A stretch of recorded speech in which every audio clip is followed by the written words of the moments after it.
Hello everyone, welcome back to the YouTube channel. September 7th, 1939, the streets of London were eerily quiet. A thin drizzle fell, dripping from the soot-darkened rooftops, turning cobblestones into slick mirrors reflecting the dull glow of street lamps. Inside factories, the hum of machinery was drowned out by whispers of fear. Britain was at war. You can almost feel the unease pressing into the city's walls. The knowledge that across the Channel, the German war machine was mobilizing with a precision that sent chills through every officer in Whitehall. Germany's blitzkrieg was lightning in motion. Tanks rolled across Poland with terrifying efficiency. Air raids tore through cities that lacked the defenses to repel them. And yet, there was a blind spot in their calculations, a misjudgment that would, in the years to come, define the very outcome of the air war. They assumed Britain's industrial heart would crumble without men. By 1940, the Germans watched closely from afar, their intelligence reports filled with grim predictions. Britain's factories, they believed, were fragile shells, dependent entirely on male labor. Their spies painted a picture of a nation on the brink. Men were being drafted into the armed forces in droves, leaving workshops and assembly lines empty. German planners smiled at the thought of Britain's inevitable collapse. They were confident that the Luftwaffe would have free rein over the skies.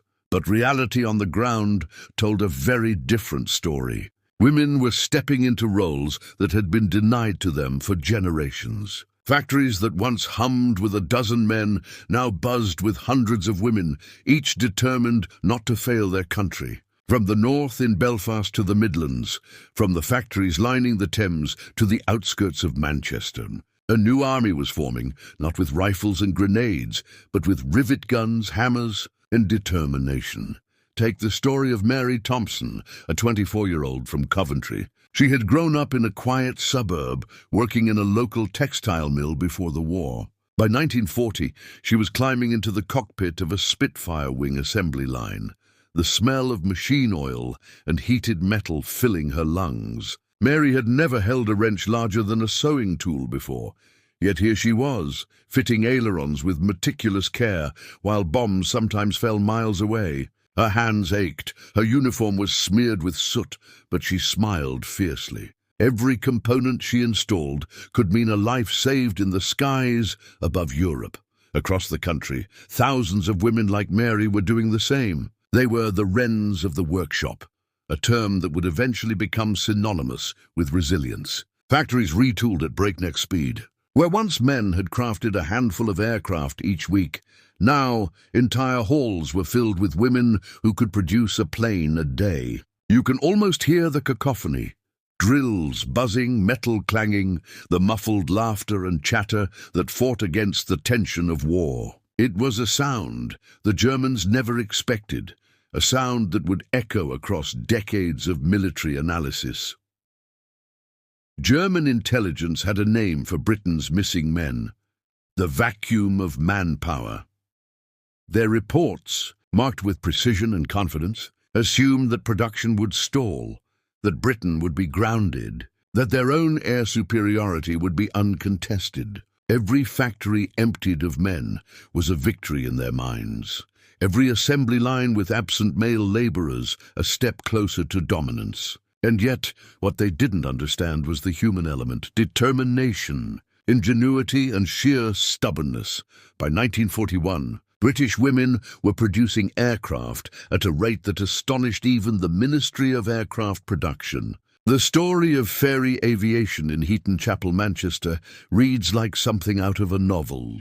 When the first all-female assembly team took over, management had expected a temporary dip in output. Within months, the factory was surpassing previous male-dominated production rates. Women handled everything: riveting fuselages, installing engines, testing hydraulics, and even flying prototype aircraft to nearby airfields. Their success was measured not only in numbers, but in precision. One misaligned panel could mean disaster in combat, yet mistakes were rare. The German perspective was crucial here.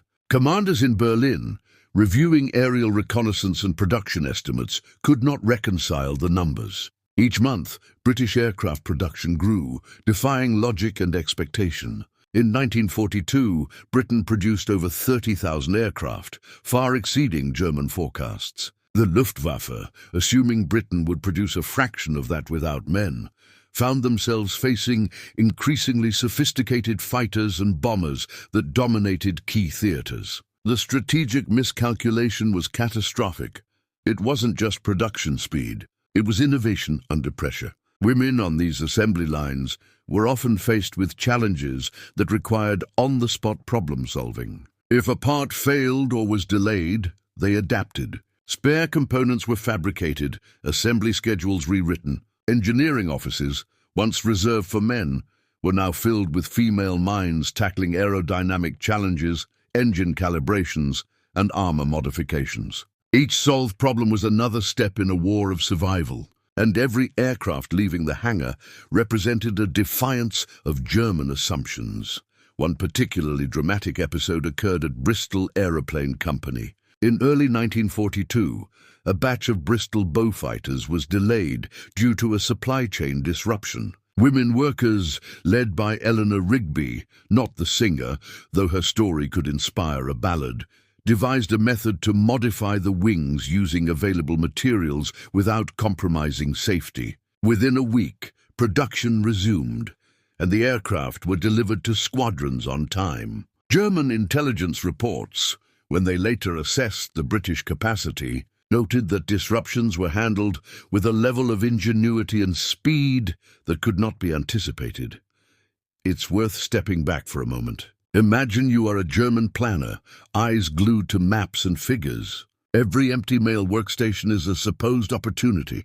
Every British factory unstaffed by men is a projected victory. Yet every month the numbers come in wrong. Every report from Berlin underestimates output. You start to sense something unpredictable is happening, something beyond calculation.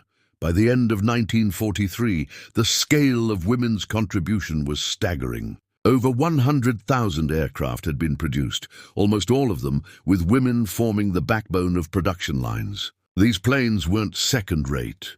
They were operational, deadly, and often superior in their engineering. The Germans' expectation of a grounded Britain had not only failed, it had backfired spectacularly.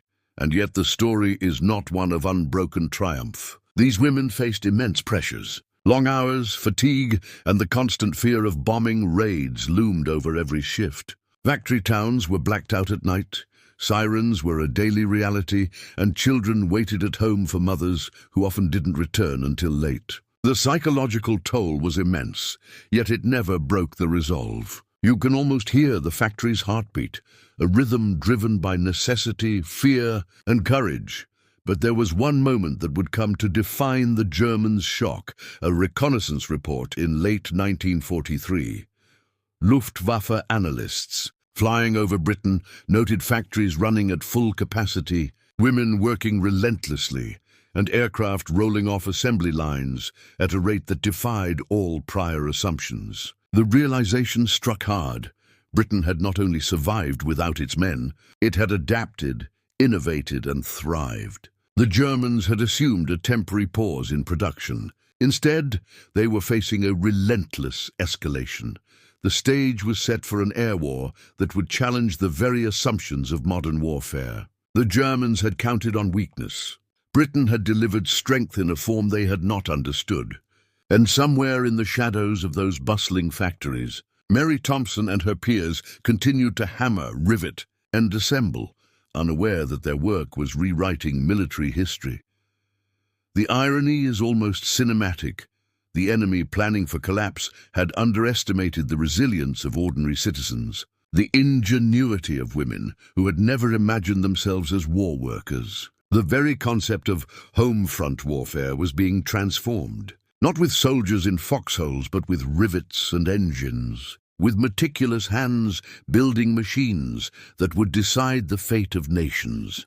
And just when it seemed that Britain's triumph was fully secure, a new challenge was approaching, one that would test not only the women of the factories, but the entire strategic calculus of the war. The Luftwaffe had plans, and the skies above Britain would soon darken in a way that no assembly line could fully prepare for.